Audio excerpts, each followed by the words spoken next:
I've tried every task manager out there, Todoist, Notion, Trello, all of them. They all have the same problem. I still have to manually check them, update them, drag stuff around. So I decided to build my own task workflow using OpenClaw. OpenClaw is a task manager that actually talks to me. It reminds me of stuff before I forget. It recognizes my priorities automatically. And it took me 2 hours, but let me show you how I did it. That's the biggest unlock here that I'm gonna walk you in this video. The way I set it up using Notion and OpenClaw. But what the heck is OpenClaw? The best way to think of it is like an AI assistant that actually does things. It runs on your Mac Mini 24/7. And if you're wondering why Mac Mini is just more secure, easier to set up. BPS also easy-ish to set up, but also less secure. The way I see Aries, my Claude bot, is like having a VP of operations, managing everything I do, setting all my goals, creating dashboards, managing all KPIs. I'm dumping everything at it. Besides just basic crons, which is what you're probably already seen with AI, that's not revolutionary. You can have something like ChatGPT already message you and send you reminders,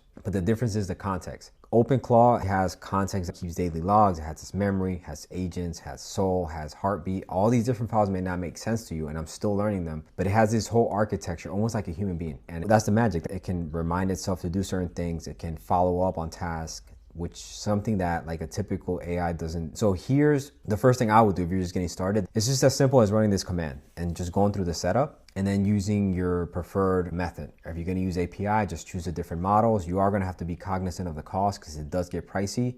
You could also try something like OAuth authentication, where you can use your existing Gemini or Grok subscription. Let's say you have your Mac Mini, you set it up. I personally use Telegram. That's what I would recommend, easiest to work with. A lot of people are already doing this, morning brief. I just made it like this. Over time, it is changing, but it's telling me like quick wins, things to work on. It's telling me KPIs and stuff that it's adding. See, like it's adding stuff. I didn't even tell it to do it. So it gets to the point where it just starts doing stuff on its own, which is really cool. That's my interaction with Aries. We have morning briefs, multiple huddles, but another unlock that I want to share is when you give it API access to other applications like Notion, for example. I can just tell Aries, look at my tasks. Do I have anything pending? Or it can suggest stuff like, hey, you got a lot of stuff in your plate. Do you want me to take this on?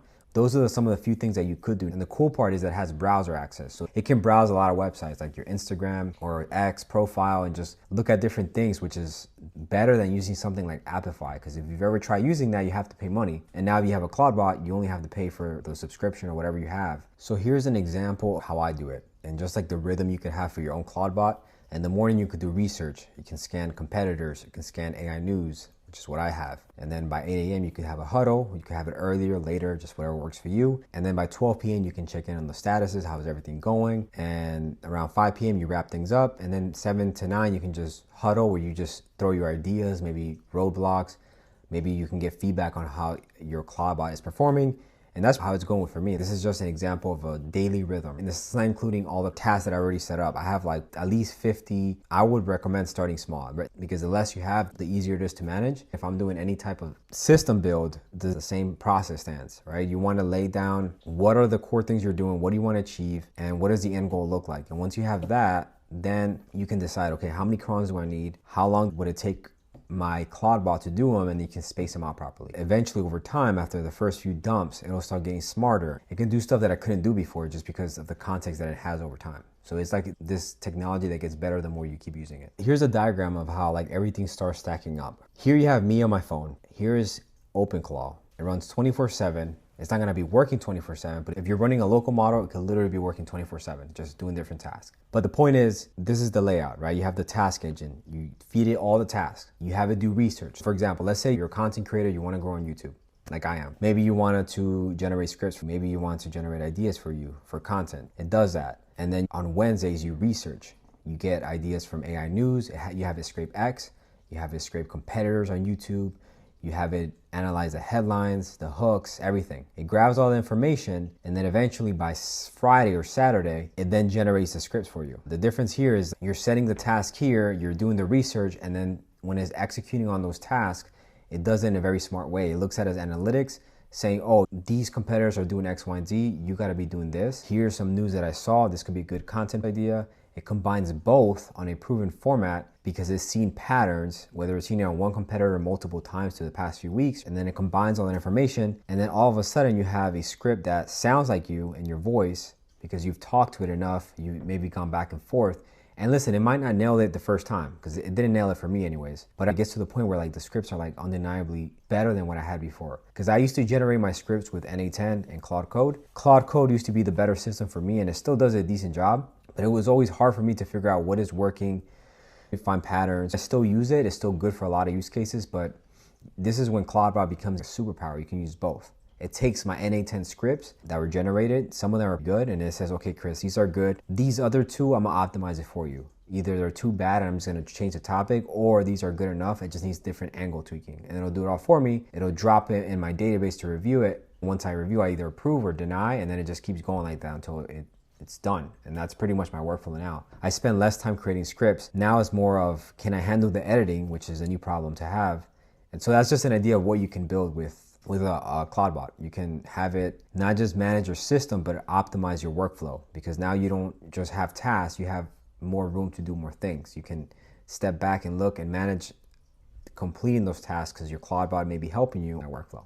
So I just want to show you a little bit of my workflow. This is like my morning brief. Here, eventually, later on, it just did an audit for some reason, and it found incomplete task. Kind of went back and forth. It cut through the noise. Okay, so it's just going. Let me see if I can find something useful. So then we started doing a cron audit. Here's something that cool my OpenClaw does. It's not only managing my newsletter task, it has access to my MailerLite. And what it does, it actually logs in, it looks at my email sequence and says, hey, this needs to be updated. Your conversion rate is 30-40%, and maybe it says it's too low. Here, it audited my welcome sequence and it optimized it. Here's a different one where it's analyzing my 6 email sequence. This is live data. It's telling me, okay, look at this. You send these emails, this is the opens, the baseline. It's telling me, Chris, you should be sending 4 emails versus 6. Now that's something I'm gonna try.